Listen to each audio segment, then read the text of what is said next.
open.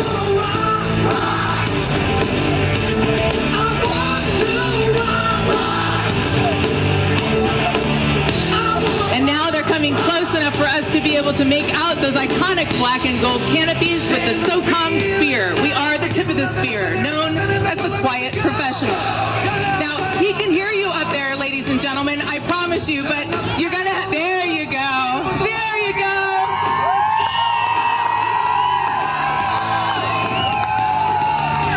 All right, we have our first jumper coming into our drop zone. Let me hear you scream for United States Army Special Forces Green Beret Sergeant First Class Corey Christensen.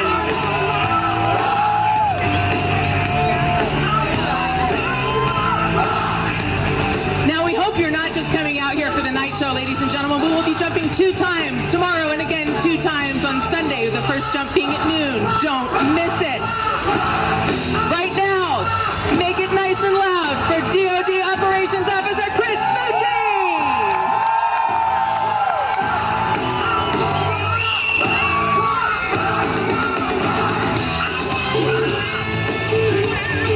We have our number 3 jumper about to make his final turn.